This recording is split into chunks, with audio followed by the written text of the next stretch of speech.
Hi, listener. This is From Ideology to Unity, a spiritual journey where we let go of ideological doctrine and ego in favor of meaning, purpose, and unity as a whole. Today, I'm interviewing Madan Lloyd. Madan Lloyd is into sacred geometry, such as about how Stonehenge and the pyramids all have similar ratios that can be mathematically calculated. It's really interesting what he talks about. He talks about the Book of Revelations and how that tells us about what's going on in contemporary times. And he talks about the restoration of Vedic culture, how we can go back to a more God-centered and balanced order, I suppose, rather than rule by greed and control like what we have now. So, how are you doing? Yeah, all right, Nick. Yeah, very well, thanks. Yeah, thank you for that intro. Yeah, with Vedic culture, this is mankind's original culture, and it's not that I'm just pushing for let's go back to how it was, some sort of romantic idea of the good old days. What we have within Vedic culture is a set of benchmark standards for how uh, society can function to an optimum degree for everybody's benefit.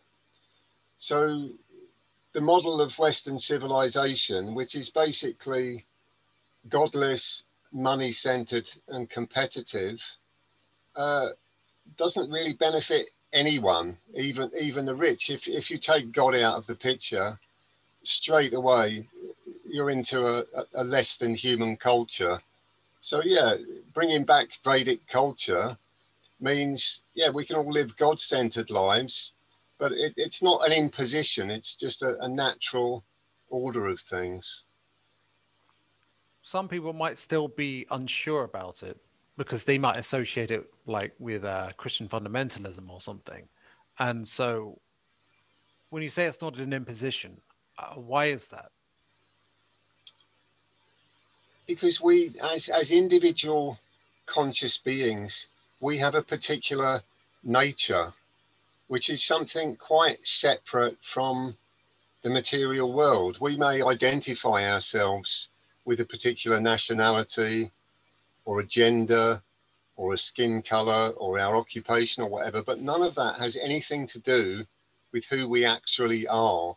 So yeah, this is uh, fundamental, is that as conscious living entities, as little parts of God, if you like, little parts and parcels of God, uh, we're in this material world, we have material bodies, but we're not material beings, we're spiritual beings. So essentially we're fish out of water. And without attending to our actual spiritual nature, we'll just simply be distracted by so many external things that don't take us any closer to our true spiritual destination, which is a happy place in the higher world. This isn't about one religion. Ultimately, religion just simply means learning who is God, how to love God, and how to enter God's kingdom. And that's universal, basically, to all of the religions. So there's a great deal of common ground. There's no need to fight over basic truths, because essentially we're all children of the same God, and we're all Yeah. equal on that level. All souls are equal, not only in the human species, but all species of life. All deserve to be respected as equal souls under God. All right. So one of the big things you talk about is the Book of Revelations. What can you tell me about that? Tell us about that. Well, this is a book of prophecy, and it's written in mysterious language. But if we go back a couple of thousand years, we have to remember that Christians were being persecuted by the Romans. They were being crucified, burned alive, thrown to the lions for entertainment. So they had to express their beliefs and their whole system of knowing and loving God in a language which wasn't actually comprehensible to the Romans. Now, there's one particular quality that a pure devotee of God possesses, which isn't possessed by any conditioned soul. The pure devotees are liberated souls. So these are two clear distinctions of two different types of souls. One is beyond illusion, has transcended this material world and is liberated. And a person who's attained that quality, or who has simply descended from the spiritual world, has a very specific, one specific potency, which is known in Sanskrit as tri-kala gyan, which literally means three-time knowledge. Means that person has perfect vision of past, present, and future. So people who have that quality can see a long way into the future what's going to happen. So as obscure as the language of the book of Revelation appears to be, this was just the clear vision of Saint John, that this is what's going to happen in the world. But if you look at the overall picture, the Bible can be interpreted in many ways. But if you look at the ending of the Bible, the book of Revelation has a happy ending. It says, yes, certainly there's a period of darkness before the dawn, but the dawn is that of a new earth. And John describes that the new earth is like a perfect model of humanity. And he describes it in allegorical terms as a bride that new earth descends like a bride adorned for her husband. So that ideal is there. And we can now see that, yeah, the world is in complete chaos at the moment, but we need order, but we need positive order, not ruled by the rich, but guidance by the wise. The rich will tend to always impose their way of doing things, which tends to be, tyranny, totalitarianism. The wise will say, I suggest you do this for your benefit. They don't force anyone to do anything. So it's a much preferable social structure with wise people at the top, rather than insane billionaires and trillionaires who don't really know what they're doing. Well, I suppose what it really means is that, I mean, everyone's awakening anyway. There's this great awakening going on as we move into this new age. And so we probably won't need to have anything imposed on people. And naturally, the people best for different roles will do different things. And maybe they'll switch it around too. But certainly the most wise shall be making suggestions and being heeded, because people will respect wisdom, I suppose. Well, I've had direct experience of, I joined the Hari Krishna movement when I first met the Hari Krishna devotees back in 1984, so 37 years ago. And I just kind of realized from reading their books, especially the foundational scripture, and this is universal, this is beyond Indian religion, this isn't Hinduism, but Bhagavad Gita, this is directly the word of God. This is 700 verses that describe the yoga system in full at three basic different types of yoga. Yoga means to unite with God. So there's the yoga of action, physical action, that may be postures and breathing in one sense. Higher than that is the yoga of knowledge. So study, intellectual pursuits to try to know God, by the power of your mind. But ultimately, the conclusion of Bhagavad Gita, if you want to know God and connect with God, it's through the yoga of love, the yoga of the heart. This is bhakti yoga in Sanskrit. So, and this is the universal goal for all. Now, this is actually described, Krishna, Bhagavan Sri Krishna, God Almighty himself says, this is what human life is for, is to learn how to know and love God and how to enter God's kingdom. It's actually very simple, but it's simple to say. It's certainly not easy to do, but it's all laid out in the Bhagavad Gita. So yeah, I've had the experience of, it's advised, Krishna advises in Bhagavad Gita, first take shelter of a spiritual master. And he says that spiritual master is me manifest in human form. It's God himself, or someone who is on that level of absolute purity from the spiritual world. And I had that direct experience. I mean, it's quite bewildering and overwhelming for a, you know, an ordinary person like me. Yeah. But my teacher, Swami Bhaktivedanta Narayan Maharaj of Mathura, he became very famous. He toured the world 30 times, inspired millions of people everywhere. He showed me directly. He knew what was going on in my mind, and he had this quality of tri-kala gyan, three-time knowledge. He could see past, present, and future. It's said that when the pure devotee looks at your forehead, he knows your entire past, and he knows where you're heading to. Is that the third eye chakra? I guess so. I can't tell you how it works, but these pure devotees, they're very rare, but they do possess that quality. And he said things to me that just made it quite clear. He knew me better than I knew myself. And of course, the pure devotee, he sees the soul within. He's not just talking to a material body or even a material mind. So what you've got here isn't a religion. This is a complete science. And this is actually the master science. You know, Spirit science. Absolutely, because when Swami Prabhupada, he brought the Hari Krishna movement to the West in 1965, and he was here until 1977. One of his most famous books was called The Science of Self-Realization.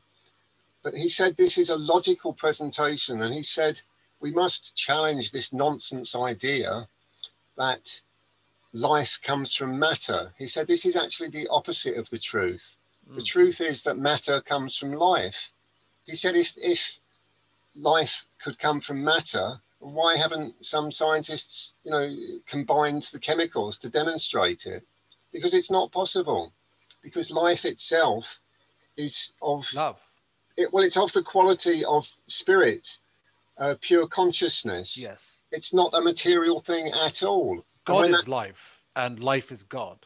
So what you've got is a complete, in the Vedic culture, the Vedic system, Vedic education, you've got a complete science of life, love, and God. And those are the three subjects that are completely lacking in the entire Western education system. Is it a sort of holy trinity? I guess it is life, love, and God. Yeah. But if you look at what's happened in, you know, the last 100 years, it's been like an attempt at hijacking the entire education system. You know, Darwin has come along and said, oh yeah, we've just, you know, life just, you know, formed in accidentally in some pond somewhere, and a microbe then mutated. How on earth does a microbe mutate into 8 million interdependent, beautiful species? Yeah. And which one comes first? You know, it doesn't even make sense when you look into it. Darwin wasn't a scientist.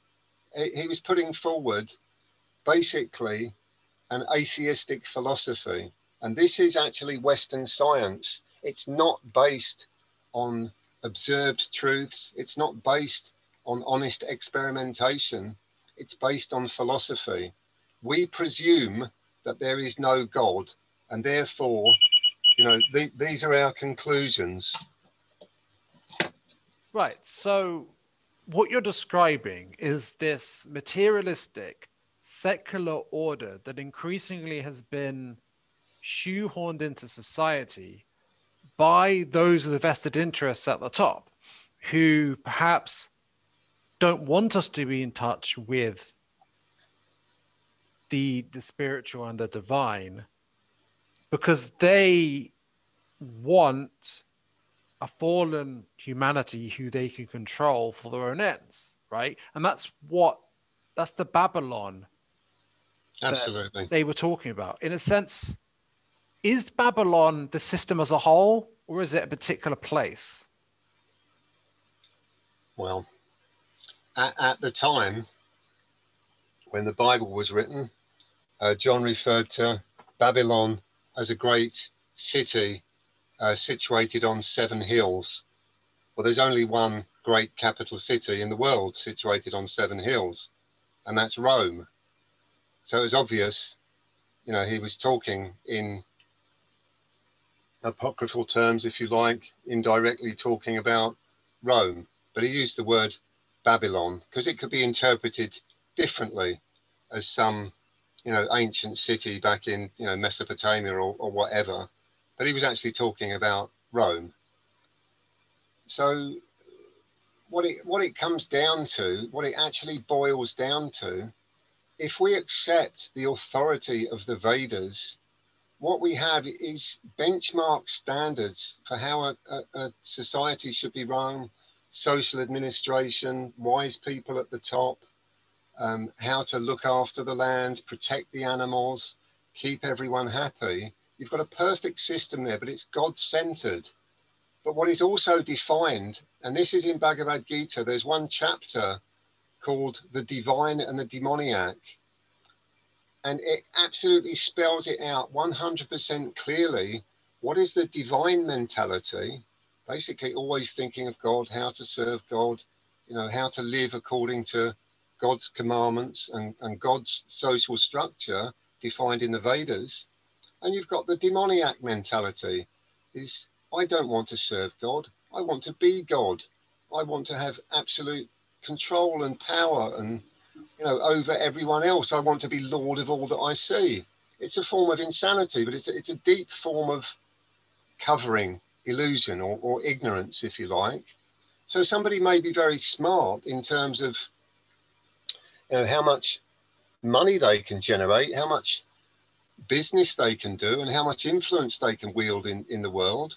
But actually that can be very, very dangerous if the person is simply, you know, if people are endeavoring and forming societies and institutions just to generate money, just to experience the thrill of having power over people and deciding who lives and who dies, it's not only intoxicating, it's actually very, very destructive. And we're now seeing the end of that model. So what is predicted in the book of Revelations is that this Satan, if you like, Satanism, this isn't about people wearing weird stuff and doing strange rituals. The actual reality of Satanism means instead of worshipping God, it's self-worship. This is the essence of Satanism, the ridiculous, illusory notion that I am God. And there are so many philosophies based on this idea. And if you tell people they're God, you know, this is very popular in India. Oh yeah, you're God, I'm God, we're all God. You know, it fluffs up the ego, but it's incredibly destructive. It depends on how it's done, I would say, because technically speaking, we're all part of God, we're all part of that unity, but we're not God in totality, right? Exactly. We are, you know, we're part of something much larger. And to say, if I were to say I'm God, all I'd really be saying is, you know, I'm part of it. Like, well, this is like fake news. There's an element of truth in that statement. Yes, that's the worst lies are twisted truth. And the Illuminati, they call themselves the illuminated ones because they're trying to deify themselves. Yes. But they view themselves as deified, but everyone else is just below them. Whereas the truth of the divine is that we're all, I suppose you could say, sons and daughters of God. Absolutely. And one who realizes that this is why this science of self-realization is so important. This is why millions of people have taken this up in the last 50 years, because Vedic culture has been reintroduced. Mankind's original culture and civilization has been reintroduced. This is the great achievement of the Hari Krishna movement. When people realize their actual true nature as eternal spirit souls, it changes their perspective completely, and they just realize, oh yeah, this material world, it holds no charm for me. I don't belong here. You know, it's like, what attraction is there for a fish, you know, flapping around on the riverbank? You know, we're flapping around in this material world, you know, looking for happiness, but we want to be in the water of the spiritual world, swimming around in Yeah, pure love. The nature of the soul is sat, eternal, chit, fully conscious, and ananda, blissful. And that's where the majority of souls live in the spiritual world. The material world exists so that souls, we all have free will. If we make a decision, oh, actually I'd quite like to go and lord it over all that is, and have a go at being God. And God, who fulfills everyone's desires at all times, says, well, okay, well, I've given you free will, go down there and see how you get on.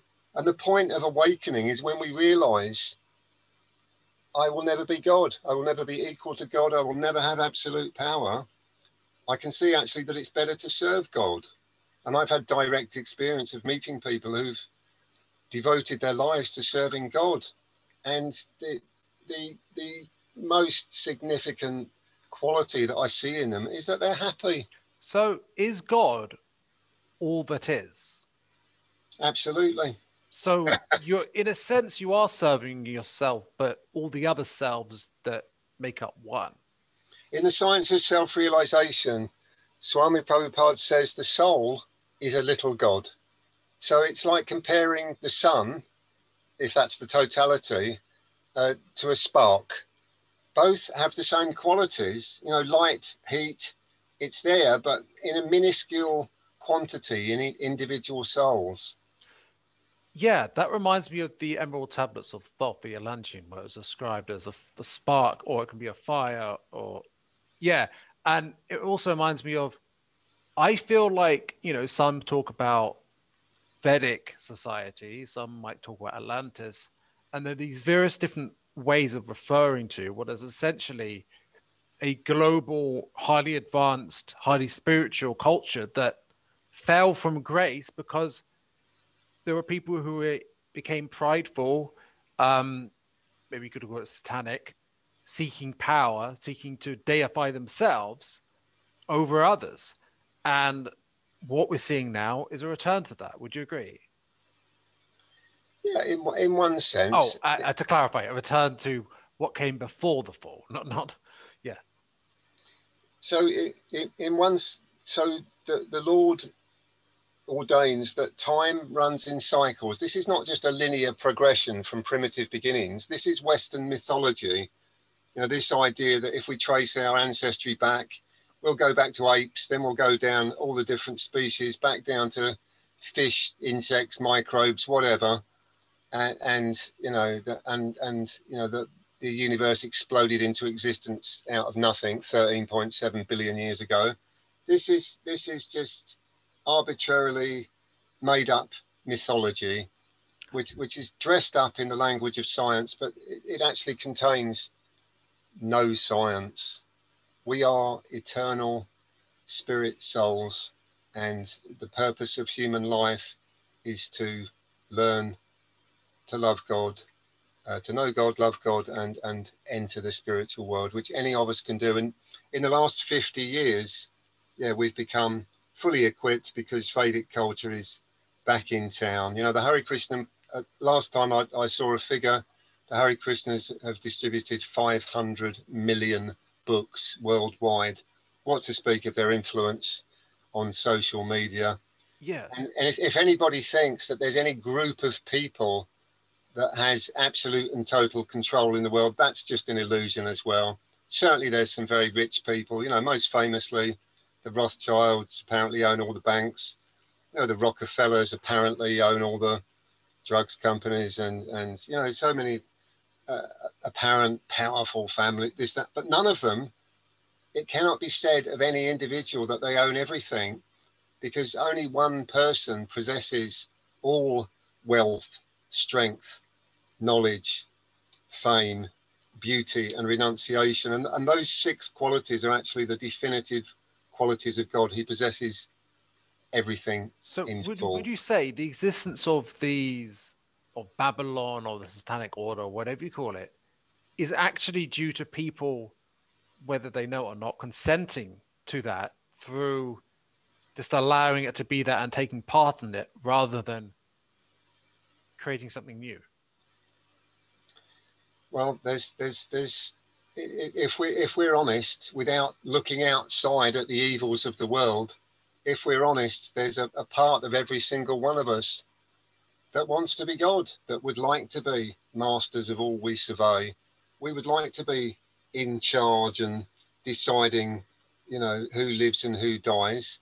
And that's a state of sickness. So spiritual life is about recovery. Healing. About healing, absolutely. So what I was also going to say about within the cycles of time, you have 4 very specific seasons of time. So the time of greatest purity was called the Satya Yuga, and that's the longest period of time.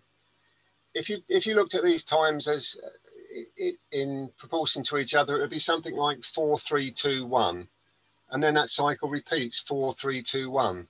It's like Satya Yuga, Treta Yuga, Dwapara Yuga, and then the Kali Yuga. Now, each of those yugas, yuga means a very long period of time. So the Kali Yuga that we're in, we're just 5,000 years into it. It's 432,000 years long. The previous age was twice as long. The one previous to that, 3 times as long, and the Satya Yuga, 4 times as long. So the particular quality of life changes in each of the yugas. Now, the great advantage of taking birth in not just in the Kali Yuga, but in this 1 in 1,000 Kali Yuga that we're in. This is the 1 in 1,000 Kali Yugas. This comes around once every 8.64 billion years. The great advantage to human beings to take birth in this Kali Yuga is that right at the beginning of it, the Lord himself, Bhagavan Sri Krishna, is manifest, incarnate on earth, and he comes into this world, establishes like a 64 square mile area, 12 forests of Vrindavan, brings all of his friends, entourage, pastime forest, everything, and reminds the human race what life is about, and establishes the Bhagavad Gita and the ultimate scripture, Srimad Bhagavatam, or the Bhagavat Purana, which is described as the ripened fruit of Vedic knowledge. That's absolute knowledge of God. It's not just a book to read. That knowledge is so pure, it has to be heard from a pure source. So in the Kali Yuga, that was 5,000 years ago, Krishna was here, but just 500 years ago in West Bengal, he appeared in the form of Krishna Chaitanya. And that was Krishna, but in the mood of his female half, Radha, and distributing love unconditionally to every soul on the planet. Now, of course, he had Trikala Gyan, he had 3-time knowledge. He knew exactly what was going to happen in the future. So 500 years ahead of now, going back in history, this is when King Henry VIII was on the throne in Britain. Mahaprabhu Sri Chaitanya, Krishna Chaitanya was 1486 to 1534. Henry VIII, he wrecked all the monasteries in the 1530s, just after that. But yeah, Chaitanya Mahaprabhu said, look, just the simplest process of this age, you don't have to do anything difficult. In previous ages, it was like long periods of meditation or complex deity worship or whatever. But in this age, all you need to do, call out God's name. And it's the same thing in the Bible. It's there in Romans, I believe. Anyone who calls upon the name of God shall be saved. He said, look, I've put all my potency into this mantra. Everyone should chant it. This is universal. This transcends all sectarian religions. Hari Krishna, Krishna Krishna, Hari Hari, Hari Rama, Rama Rama, Hari Hari. And by calling out that particular mantra, Krishna will come to you in the form of a spiritual master if you're sincere to know him. If you don't want to know God, God will facilitate that, and he'll give you all the material things you want. He'll give you all the atheistic philosophies and all the proofs that he doesn't exist that you want, if that's what you want. But if you really want to know God, very, very easy in this age. Just call out his name. So this is the great advantage of now. So 500 years ahead of now, he was prepared for what's happening. So this fulfills the book of Revelation in the Bible. These scriptures aren't unconnected. At the time when Lord Chaitanya was incarnate in India, in West Bengal, the country had been overtaken by the Muslims. It was under Muslim rule. So he had a direct conversation with the Chand Kazi, the Muslim leader, the governor in West Bengal, and he was quoting to him from the Quran. And by doing so, he was validating the Quran. And he said, look, excuse me, sir, but the first thing, because the leader of the Muslim leader, the Chand Kazi, had tried to ban the chanting of the holy name. So before pointing out to him that the Quran actually supports the chanting of God's holy name, the first thing he said to him, in a very gentle and sweet way, now bear in mind that Lord Chaitanya was 7 foot tall, built like a lion, and he was massive, and the Chand Kazi was a little bit afraid of him, but he spoke to him very gently and politely and said, look, first things first, there is absolutely no justification anywhere in the Quran or any other holy scripture for killing and eating animals. This is absolutely forbidden. Do you understand? Can you show me a verse where God, through his holy scriptures, is saying, I want you to kill and eat animals? And of course, you know, it's not right. So basically, the fact that we're all trained from birth, you know, to kill and eat animals, and we're told it's okay, and it's sanctioned by, it's not sanctioned by any holy scripture anywhere.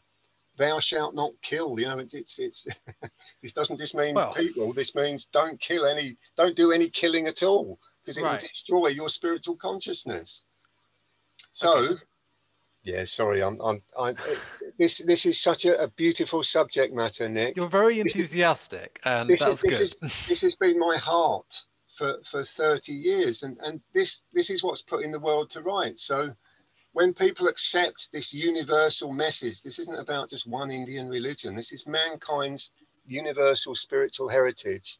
Right. So when people hear this, they can chant God's holy name as they know it. They can chant Christ, Allah, the Buddha, Rama. All these names have, you know, the same power as God. They are God incarnate in the form of sound vibration. Yeah, I agree. And fortunately, you know, there is this, the Book of Revelations and other other religions and spiritualities, including even the Mayan calendar, have predicted this.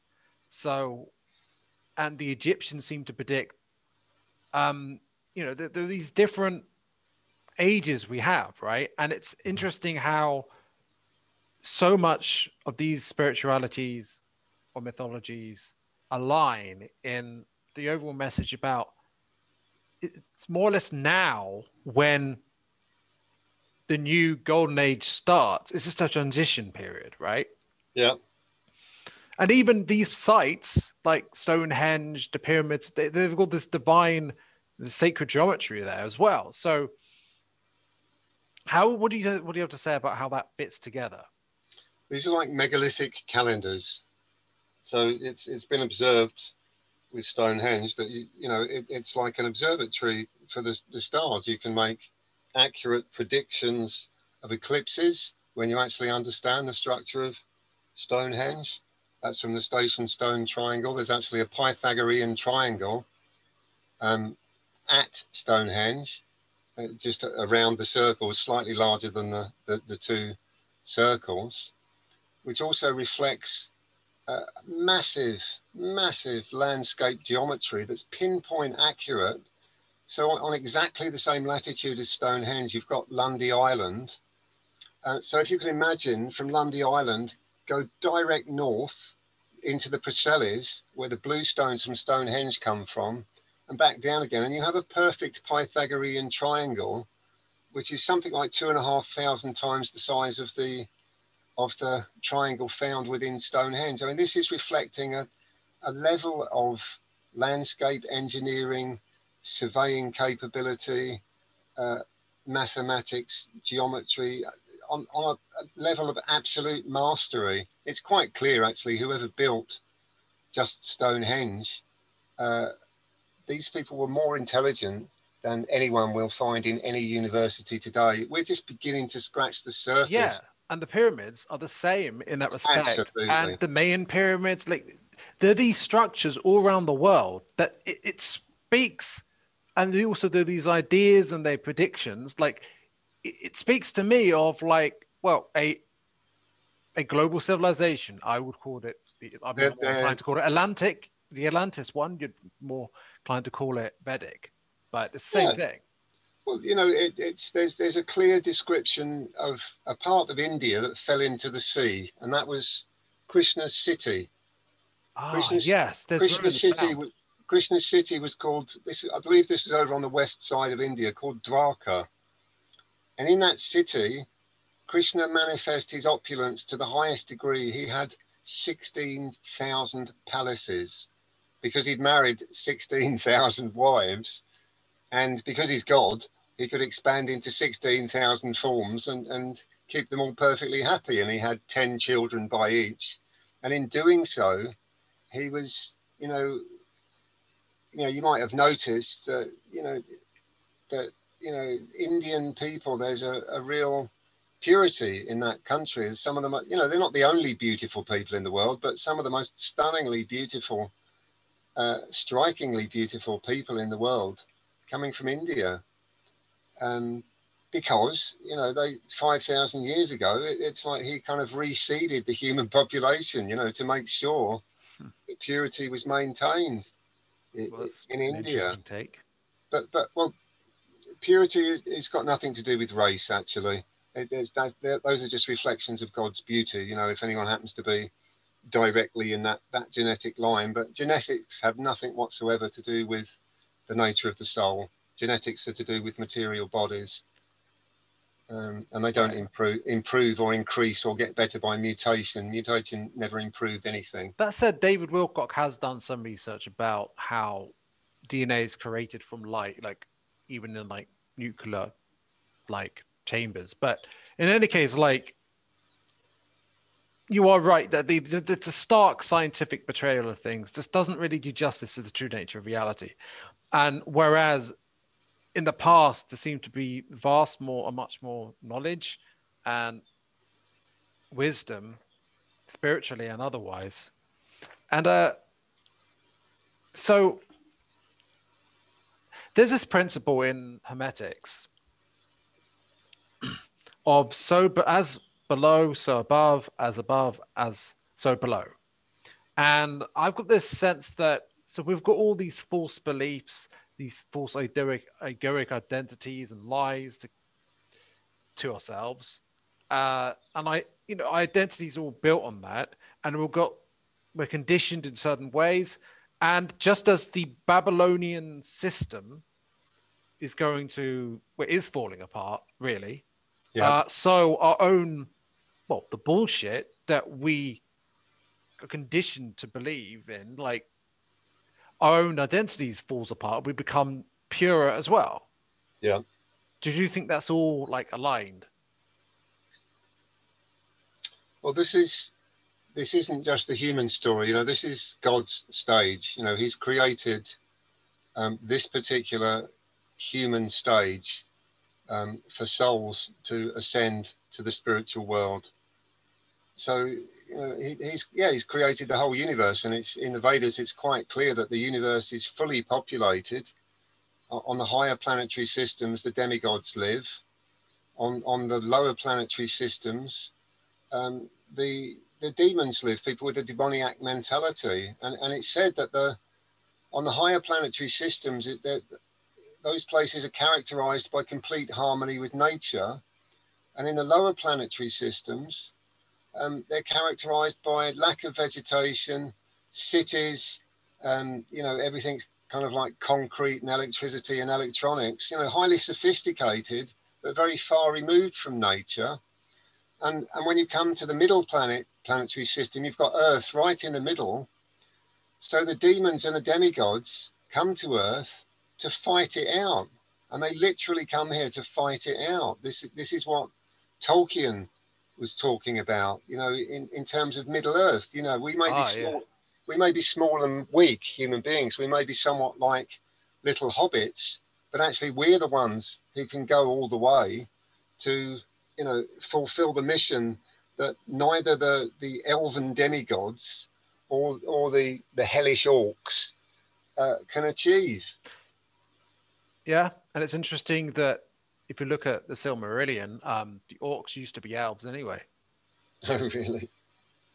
Yeah, it's a bit like the fallen angel thing from the Bible. But they were all these men,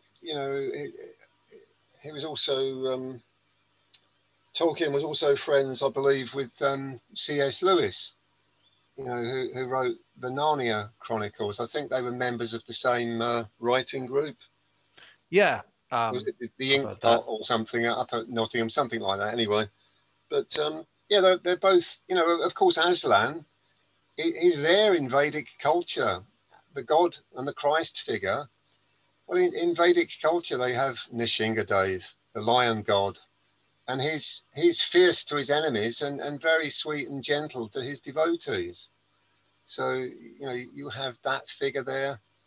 But yeah, you know, they're just using stories. I mean, basically, news, you know, the BBC, well, you might as well call it the PBC now, the Pandemic Broadcasting Corporation, because that's all they've been talking about for the last And it's year. right in the middle of London. And you've mentioned to me anyway that London is in some sense linked to the city of revelation. London Predicted. has the most. I set up a podcast channel called London Revelation on Anchor FM to publicise a book, and I made friends with the author. The book was originally called Earth Stars,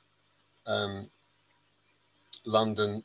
Anyway, it's been republished as City of Revelation, but it's about the astounding sacred geometry of London. We're talking a 400 square mile lotus-shaped earth energy mandala, which also has about 17 overlaid star patterns on it. We're talking 2 circles, 1,080 times the size of Stonehenge. Now, 1,080 just happens to be the radius of the moon in miles. So, yeah, this sacred geometry formation, it extends from Barnet in the north of London down to Croydon in the south, to Hanwell in the west, to East Ham in the east, and the epicenter of this astonishing formation. And this lines up all of the old churches, wells, mounds, sacred places. The epicenter of all this, what do you think? Do you think this is a coincidence? BBC Broadcasting House. It's actually an annex of Broadcasting House. We're talking about just north of Oxford Circus, Great Portland Street, that area. But actually, the actual epicenter, they demolished a church back that was standing. St. Paul's Portland Chapel was standing until the early 1900s, I believe 1905. Then they built a building which is still standing. Today it's called Brock House. Originally it was called Philharmonic Hall.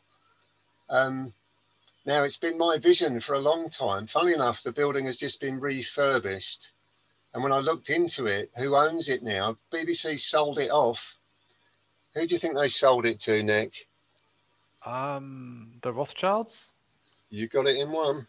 Well, I Wow. don't. So the No, cabal, the Illuminati. I don't know.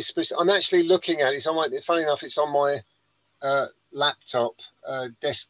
It's on my desktop. I'm actually looking at Brock House. It's a beautiful building. It's actually owned by I think BlackRock, or a subsidiary of BlackRock. Now, if you look up BlackRock online, they own just about everything. I mean, I think they own countries. You know, they're worth so many hundreds of billions. It's Are off the they? scale. It almost like they're a military arm of the Rothschilds. But let's not get too deep into conspiracy. And anyway, basically, what? And I wouldn't say for 1 minute, you know, we're mentioning these famous names, Rothschilds and Rockefellers. You know, people who are born in these families, there's nothing intrinsically bad, wrong, or evil about them.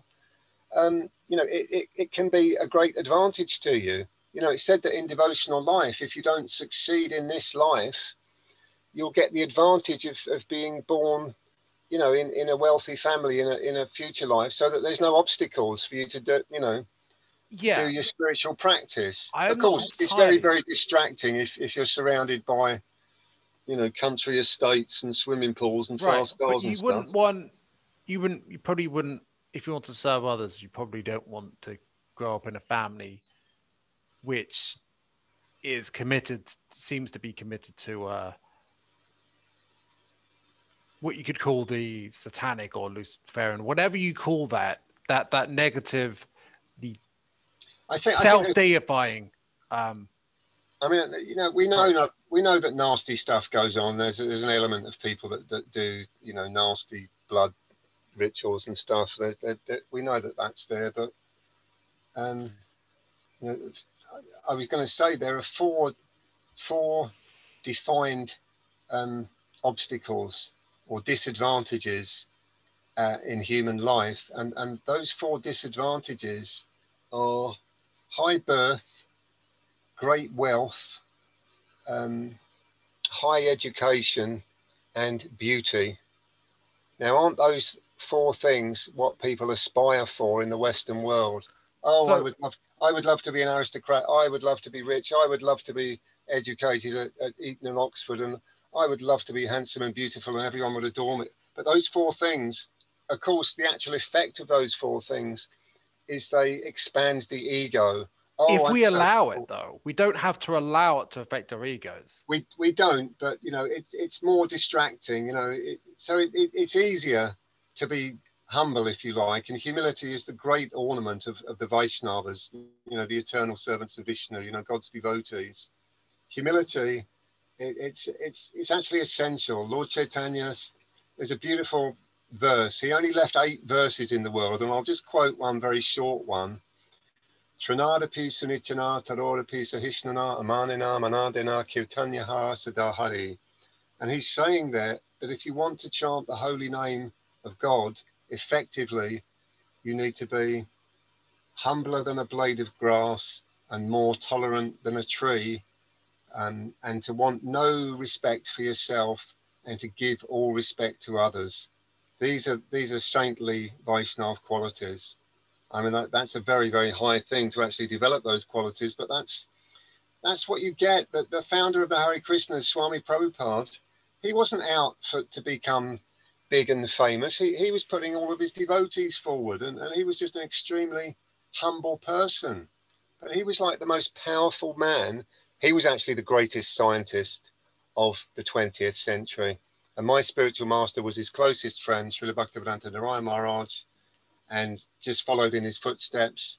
And he managed to, you know, even the Hari Krishna movement, and I'll be perfectly honest about it, it's not like it's populated with saints. You know, this is just a cross-section of humanity. There are lovely people in there, and there are not so lovely people in there. There are people, you know, desperate for power, money, and fame, and all the rest of it. And there are people just, you know, basically it's just a microcosm of human society. Yeah, You know, it's the the Hari nature of Krishna our movement. times. It's the nature of our times, Well, I'd you know, say. you'll get it in any group of people. You know, you'll get lovely people and you'll get not so lovely people, and no harm, because if we're going to be, you know, when it comes down to it, any spiritual path is a rigorous process. If you're going to follow it properly, it's a rigorous process of self-examination and self-correction. It's there in Christianity, it's there in Islam, it's there in Buddhism, it's there in Sikhism, and it's certainly there in what's called Hinduism, which to me is just a collective noun for all the various religions of India. More specifically, Sanatan Dharma. Sanatan means eternal, and Dharma means intrinsic nature. It also means occupational duty. So, you know, the duty of us as human beings is to wake up to our true nature. I'll quote you another verse because this is so beautiful. The entire Vedas can be extrapolated from this one verse, and it's to do with the nature of the soul. Jivara Svarupa Hoy Krishnera Nityadas Krishnera Tatasta Shakti Beda Beda Prakash. That's a succinct definition that tells you more about your own identity than, you know, we identify with our body, mind, house, car, job, but actually that tells you about your true soul identity. Jivara Svarupa Hoy means the intrinsic nature or identity of the soul. Nityara Krishna Das is to be the eternal servant of God, of Krishna. Krishna Tatashta Shakti means with a marginal Shakti. The Shakti is energy. With a Tatashta Shakti, the marginal energy of God.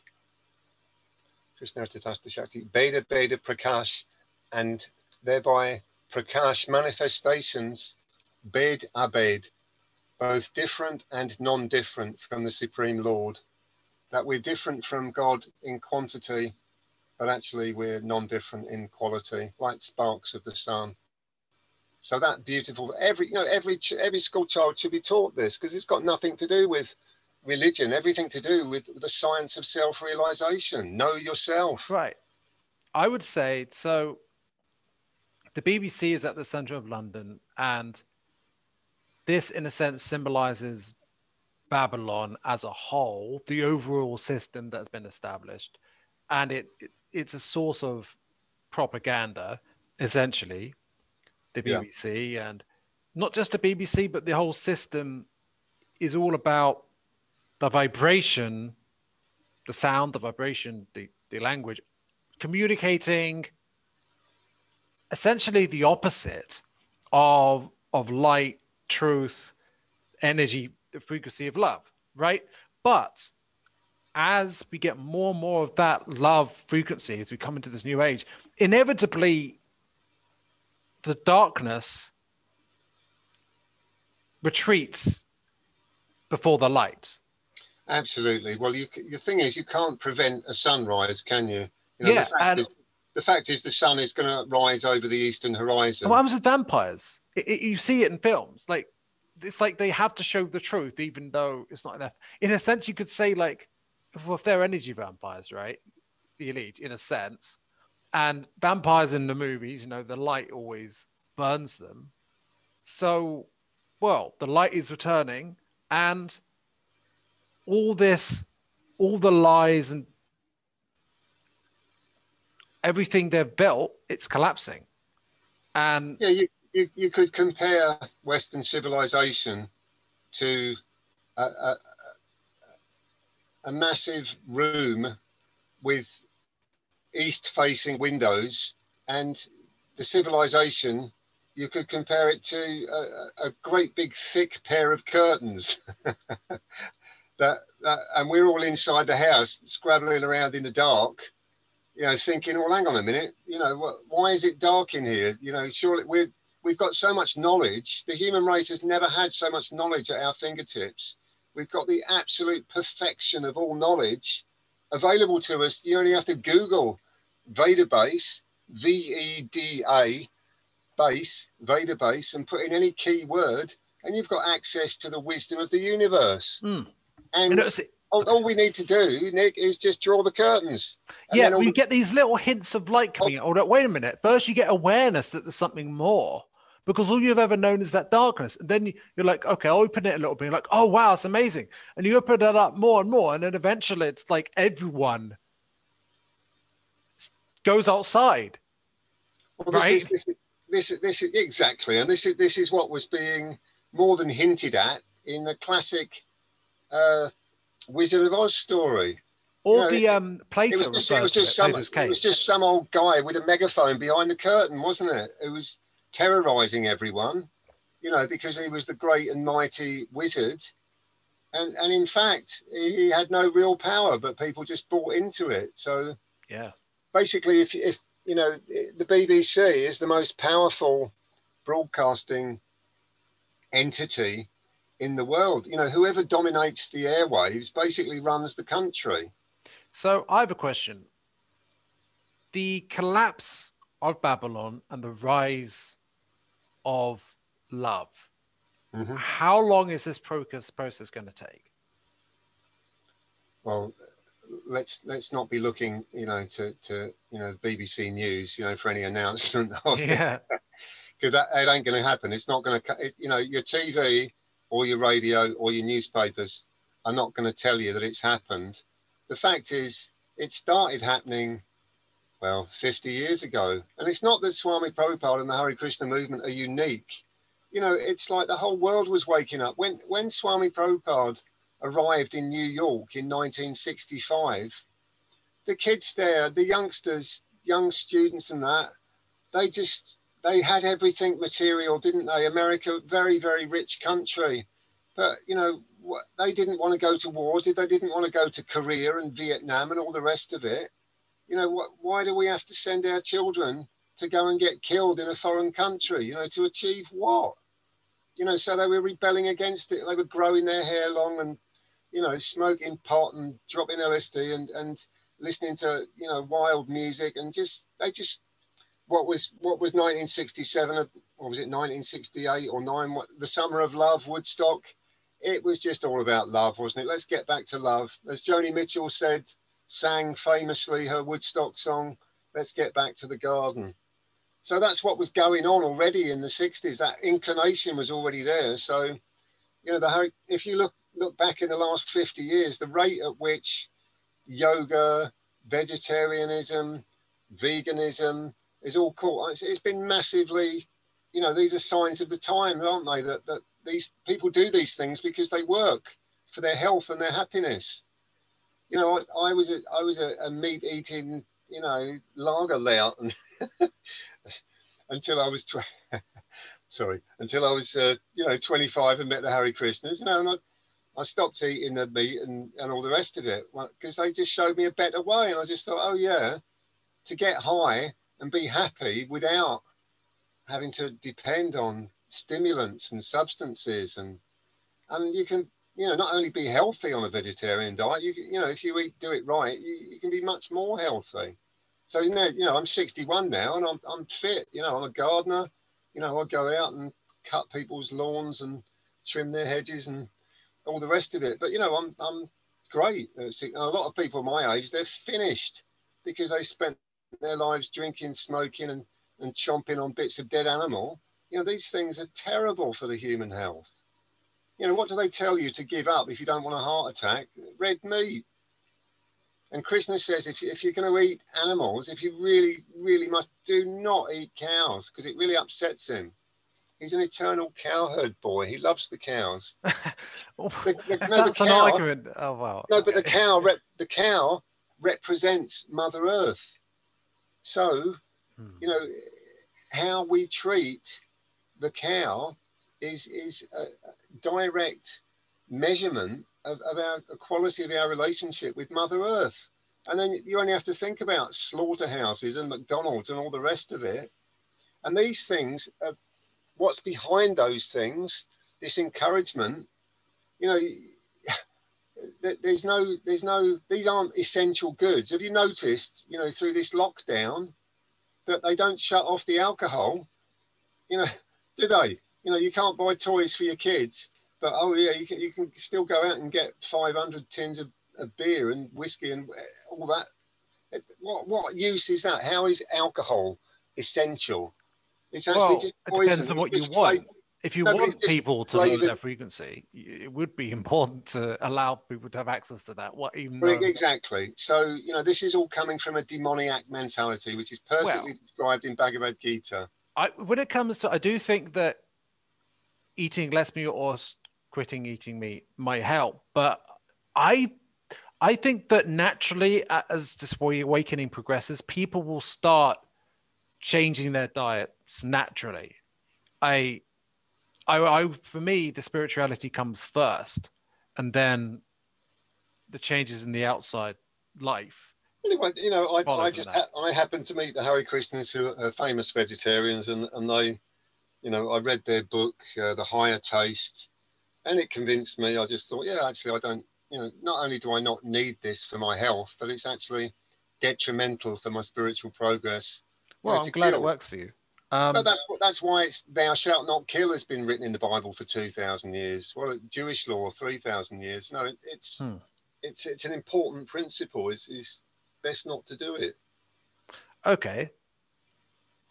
So, I guess what we'll come to here is the issue of focusing on helping others and healing ourselves rather than, well, the opposite. And yeah, really, it needs to be the other way around. Basically, is we need to heal ourselves first, then we can really help others. Oh, because yeah, good point. If you're trying to help other, you know, basically a drowning man is not really going to help other drowning people. You know, basically we need to get ourselves out of the water, you know, onto the dry land of of being in a good state of consciousness. And then when we're strong and healthy, and we can see that other people are drowning and suffering, you know, we can throw them a rope, you know, and that rope, you know, that lifeline is really spiritual life, you know, God's holy name. Look, start chanting God's holy name, and you'll stop drowning. You'll stop sinking into darkness, and your, you know, your consciousness will rise. You know, at the moment, you know, if you looked at Earth as an aircraft, you know, it's always being pulled one way or the other. You know, if the devotees, you know, get to pilot it, you know, it's going to be on an upward trajectory. You know, if the demons battle their way in to the cockpit, you know, they're just going to take it plummeting down towards hellish territory. So, you know, but it's actually just down to the individuals, you know, what we choose. I wouldn't prescribe or impose any kind of system on any individual. I would follow what the great Vedic masters have done and just refer, you know, to an ideal way of living, an ideal system of living that's tried and tested, and it's proven to work for thousands and millions of people throughout history. Just do this and you'll be happy. Follow this process and you'll be happy. Chant Hari Krishna and you'll be happy. Call out to Jesus Christ as your savior, you'll be happy. You know, atheism is an unhappy situation. It's an attitude of opposing God, basically, and that's okay. You know, it's like, you know, he's our dad, isn't he? You know, as children, you know, we get to teenagers and we you know, we oppose our parents, don't we? We do the opposite of what they want us to do, and then in the end we realise, oh, actually what they were saying was right. I should have just done that in the first place. I would add, though, that sometimes the Romans co-opted Christianity in such a way that they made it about shame and guilt and fear. So in a sense, they turned Christianity into something kind of, in a sense, demonic. And that this return to love is not dwelling in that versions of Christianity or what have you that are based on shame, guilt, and fear. It has to be moving towards something that's about love. And but I think that's a matter of course in these times. More and more people are doing that. So that's why Krishna very specifically says in Bhagavad Gita, if you want to know me, seek out a spiritual master. He never ever says seek out a church or a temple or a mosque or some institution. So enlightenment doesn't come through institutions. Enlightenment comes through pure individuals, you know, through saintly teachers. You know, if you want pure love, you have to go to someone who already possesses it, who can actually give it to you. And it comes as a gift. No amount of studying or no amount of, you know, yoga practice or praying or meditating will get you into the spiritual world. Are you sure about that? Because absolutely, yeah. No, you could open your heart by empathizing people, like healing within, like be doing the inner work. Look, this is New Age. This is New Age philosophy, right? New Age philosophy is all about, this is coming again from a demoniac mentality. The basis. Oh, sorry, Nick, nothing personal, but no, I'll tell it straight. No. I'll tell you my perspective on it, because, you know, this has been my life as been studying all the various gurus. You know, I grew up with Jesus. I've gone to different bogus people. You know, there are many teachers in the world. Just the word teacher doesn't mean that someone is qualified to teach. You know, they have a desire to teach and tell their stuff. So I'll tell it straight. The fundamental basis of New Age philosophy is you do not need a guru. Now, if you actually think about that, the person who's telling you that you don't need a guru is adopting the role of guru, aren't they? Let's be honest. Necessarily. No, I mean, the idea is that we can have a direct connection with God. We don't need to rely on authority. We already anymore. have, no, we already have a direct connection with God. This is true. Is described in the Vedas as Chaita Guru. This is God in the heart. But we Exactly. need, yes, and He is there.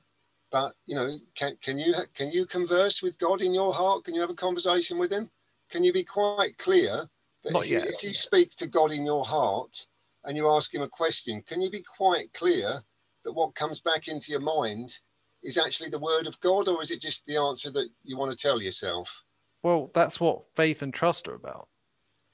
Yeah, so that works. Praying to God in your heart works. But this is why Krishna says in Bhagavad Gita, if you want to know me, you must approach a pure spiritual master and make relevant inquiries, approach him respectfully and serve him. He says, this is me manifest in physical form. So there's the internal guru, Paramatma, super soul. He is in the heart. But when he manifests as the spiritual master, this is when you're starting to move close to God. If you think you can get to God by your own mind, your own calculation, you know, your own process, your own independent prayer and meditation, you know, you'll be sat meditating on a rock, you know, for 1,000 million lifetimes if you don't accept and surrender to God in the form of Guru. This is absolutely 100% fundamentally clear message of the Vedas. And we don't like it, do we? We don't, because it means if I surrender to someone who's just apparently another human being, then I'm less than that person. But actually that person, if that person is exemplary and saintly, that person has done it in his life. You know, my guru wasn't always, you know, guru to the world. You know, he was a champion athlete when he was young. He was a policeman when he was young. He was married with 2 children when he was young. He eventually gave his God, and eventually when he got into his 70s and 80s, he was recognized worldwide as a great guru. And you know, I spent 19 years in his company, which was enough to convince me, oh yeah, this person is situated in the spiritual world. You know, the guru, this is God manifest in human form. He has 1 foot in the spiritual world and 1 foot in this world. You know, you've got to appreciate what the Romans did to Christianity. When people, I thought, oh yeah, I don't want to follow the Bible. I just want to do it my own way. And so, you know, the demoniac ways, oh yeah, we'll feed people with all these kind of new age fluffy ideas that they can do it independently. Well, The fact is, personally, isn't it? you'll trip up and fall over. Personally, I think it's the other way around in the sense that whenever there have been these teachers or people who have shared a spirituality that it hasn't been about the authority and the structure. It's been about simply they're communicating about God and how anyone can get in touch with it. That's what Jesus was doing at the time. He wasn't establishing like the Catholic Church or anything. And I see this idea that you have to do it through authority figures and you must obey them as fundamentally, I suppose, more of the negative path, since it's about control. Now, I suppose we're going to have to agree to disagree here, but I think we agree on enough that it doesn't really matter that much that there's this small disagreement. Well, let me put a question to you, Nick. Why is it in Western society that we're trained to accept the absolute authority of scientists and simultaneously trained to reject the authority of religious people? Why is that, do you think? Well, I would say we're trained to either obey secular authority, which seems to be the equivalent. Scientists take the role of priests anyway, or spiritual authority, which would be priests telling you and clergy telling you how to connect to God, and through them and putting them up on a pedestal, or scientists on a pedestal. Whereas the truth is, well, truth, which is divine, is something that can be accessed by anyone. And in fact, it's by building up our egos with false conditioning and the lies we tell ourselves that we actually cut ourselves off from the divine truth. The natural state is that the divine truth comes through to us naturally. That's my perspective. Okay, well, let me make another analogy, right? You want to climb to the top of Everest. Now, are you going to take the guidance of a Sherpa, someone who's lived on that mountain, in that mountain range in the Himalayas all of his life, who has guided several other people successfully to the top? Or are you going to take the guidance from a new age book on how to climb mountains, written by someone who's never even been to the Himalayas? Which would you choose? Because you're going to have to take shelter of one or the other, aren't you? The guidance of someone who's been there, or the guidance of someone who thinks they know how to get there. Which would you take? Well, I would say that the framing of the question doesn't match or resonate with my perspective. An experienced guide or a theoretical guide? Let me put it that way. Well, I do think that when it comes to spirituality, you can ask and seek guidance from someone who has more experience with spirituality, yeah, but you must use your own discernment fundamentally. And regardless of what discipline they're from, really, it doesn't truly matter in the sense that, well, New Age stuff the similarity is very big. And I feel like people can listen to New Age ideas and they can listen to these ideas and they can make up their own mind, and maybe they can combine Absolutely together. So it's the problem, I would say, is primarily the materialistic perspective, or the shame and the fear and the guilt and the control. And the last thing that spiritual people who agree with most things, just in different terminology, should do, the last thing we should do really is squabble over the fine print. Well, this isn't a fine point. It's a fundamental point, which is why I'm talking about it, really. It's if you want to become expert in any field, you know, you apprentice to a master, don't you? That's, you know, if you want to become a doctor, you know, you go through medical training school and you get taught by experienced doctors. And, you know, when someone has attained a recognized qualification as a doctor, that person, generally speaking, has the trust of people who come and attend his surgery. Sure. So, I mean, we trust those with more wisdom. He's been through the process. You know, he's basically surrendered as a student, you know, to people who are masters of the subject. And he becomes a doctor. And if we want to get to his level, which is, you know, enlightenment in medical science, then we also have to train as doctors, you know, by people who are qualified doctors. I suppose. Why would it be any different in spiritual life? Well, That's I would say that we can ask and get receive wisdom about how to get more of a connection with the divine. But fundamentally, the teacher they don't do magic to connect you to God. They're not like a router. They teach you how, and then you, based on their teachings, you get closer to God, right? So fundamentally, it's not really different from, let's say, if you come across Eckhart Tolle, he teaches some ideas, and then you get closer to God because of that, or whether it's the Bhagavad Gita. Yeah. So yeah, my spiritual master very famously said, "I can tell you how to walk this path, but I cannot walk it for you." So, Exactly.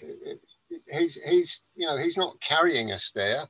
He's just, he's not carrying us up the mountain. He's just telling us the safe and tried and trusted way to go, because he's been up there.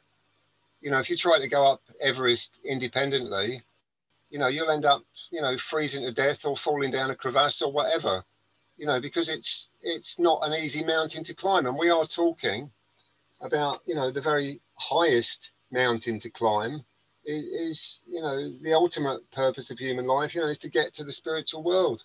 So personally, this is my accepted way of doing it, is to take guidance from people who've already been there.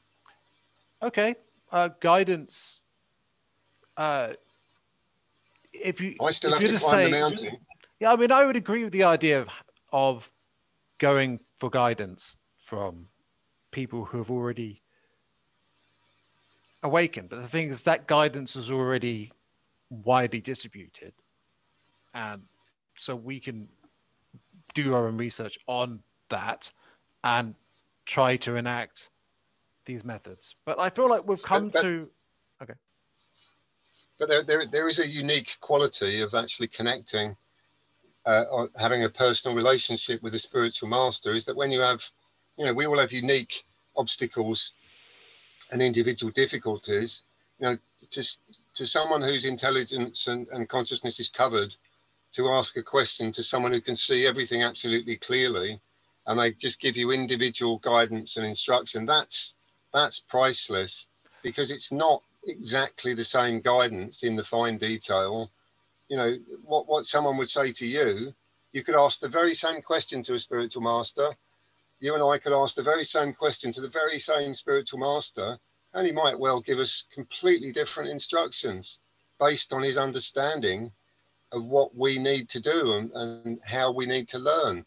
He'll understand our mentality, our psychology, our history, because he possesses Trikala Gyan. Basically, he's omniscient, because he's God manifest in human form. I That agree, that though. quality Well, of guidance is priceless. it is pretty helpful. But what is also pretty helpful at this time is the raising of frequency and the extra light coming from the center of the galaxy at the moment, and the astrological situation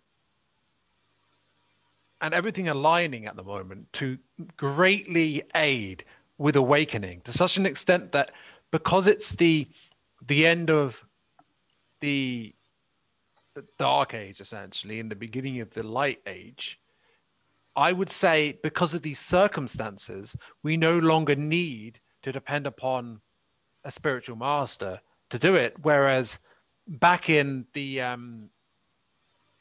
day, in the midst of the dark age, perhaps we would have. That's where I would I accept that as your opinion and your yeah. perspective, Nick, All and right. that's fine. That's coming from, what you've read and learned. Of course, I'm steeped in the Gaudiya Vaishnav tradition. I'm talking about 37 years of my life now. Coming to the point of, oh yeah, I see that I need to accept a spiritual mind. That's a very personal thing. I wouldn't say to anyone else, you've got to do it. I've just accepted that system, which is tried and tested, and it works. And I respect if other people aren't going to make the same choices. The ultimate spiritual master is God, Yeah. basically. If we can connect with God, you can do it by reading the Bible, praying to Jesus, praying to Allah, meditating on the Buddha. These are all ways to God. Krishna consciousness. We're never going to have 7.8 billion people chanting Hari Krishna. It's a lovely, well, apart from in my good fake news newspaper headlines, Well, that we're might never going to happen. have 7.8 billion people chanting Hari. But God's holy name is so powerful. It doesn't just purify the airwaves; it purifies the universe. I would, It's yeah. transcendental. It's beyond material time and space. Yeah, go Can on. I suggest something to the audience, which would be, well, I'm sure you're aware of the idea that Om, Oh, I'm not sure if they're in the best version of it. But these tones, that's also a Vedic tone that they Totally, yeah. directly link to the universe. And Hari Krishna, I I have confidence that that also has a very special spiritual effect, I suppose, and connection to the creator, or gives us that, I would and we can summarize those. benefit it's a maybe that's well, at least an area of common ground where if we chant that, it's technically consistent to the Hare Krishna movement, but it works for us too.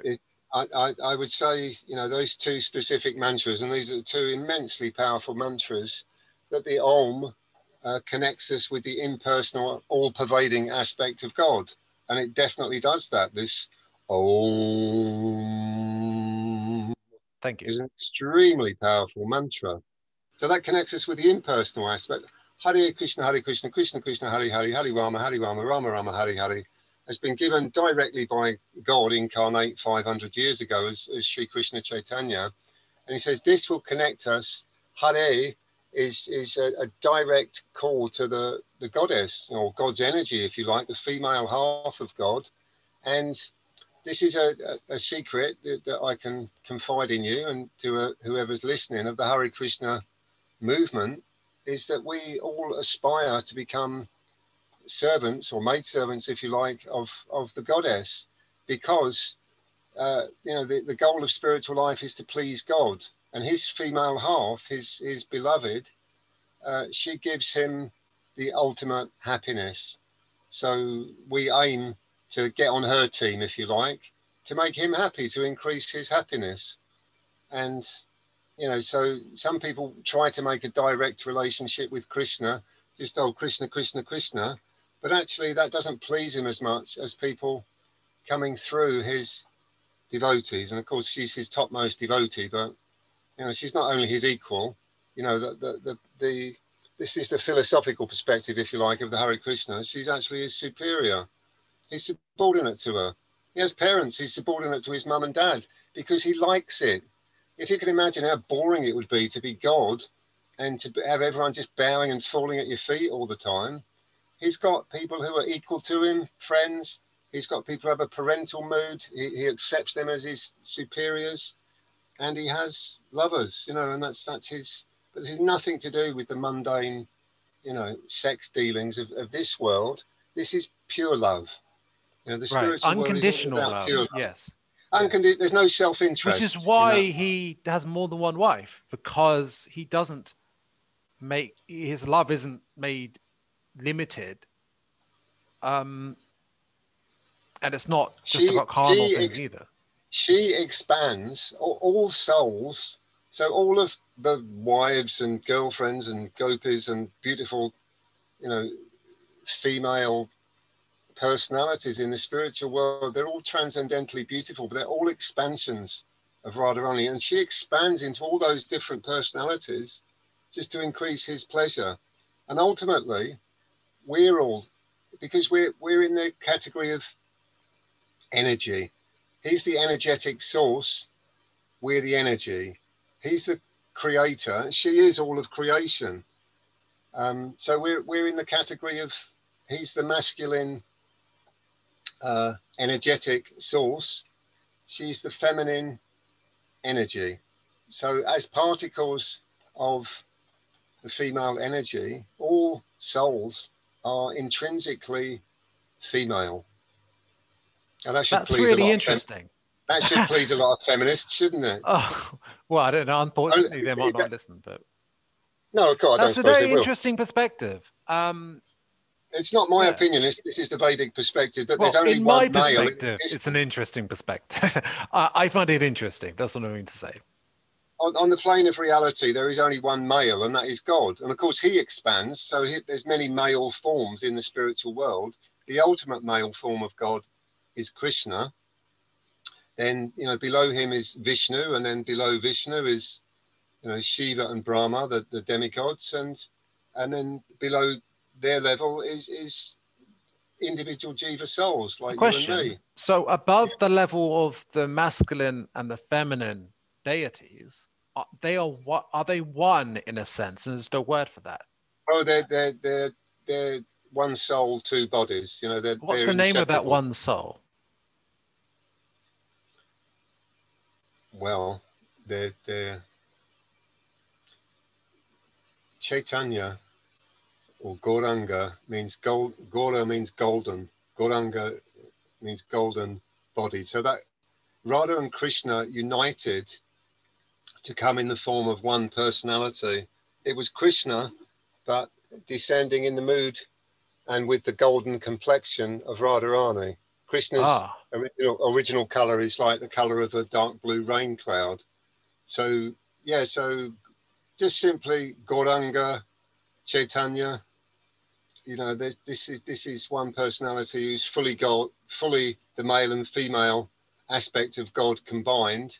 But because I mean, the Vedic concept, this is a very beautiful conception of God, is that this is an eternal teenage love affair. They're eternal teenagers. that is And that quite nice. everything in existence emanates from that beautiful, perfect, ever fresh love affair. And when you start to look into, I mean, we have one word in English for love. There's at least 64 words in Sanskrit for love. I Makes mean, what does sense. that? That's a love-centered culture.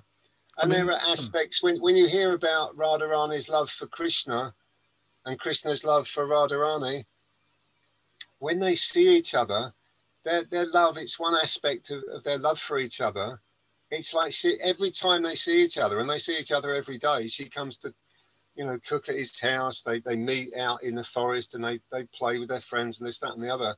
But every day when they see, every time they meet, to them it feels like I'm seeing this person for the first time. This person is so stunningly, amazingly, astoundingly beautiful, and they can't even. And that, you know, he'll faint when he sees Radha. He'll faint. God, he'll faint at the sight of his female half because she well, just overwhelms him. So so that world is so full of loving beauty, and the people who connect with that's the benefit of chanting Hari Krishna. You know, you can chant Om, and that's fine, Om, and connect with the impersonal aspect, and you might well make it up to a certain level in the spiritual world. But if you want to get into the love affair area, you know, the 12 forests of Braj, the bridge buses, you know, the home village of where Radha and Krishna live and meet, and where he takes his cows out and he's just laughing and playing with his friends all day, then chant Hari Krishna. That's my recommendation, listeners. well, that is probably a good note to end this. So thank you for Okay. coming on. Your perspective was very Thank you. refreshing. And if I prefer that we weren't agreeing on everything. So Oh, absolutely, yeah. okay, so well, I hope you enjoyed, everyone, and I hope you enjoyed, Madan. That was good. No, I did. That was very stimulating. It's always good to talk to you, Nick. All right, well, bye for now. Yeah, bye for now.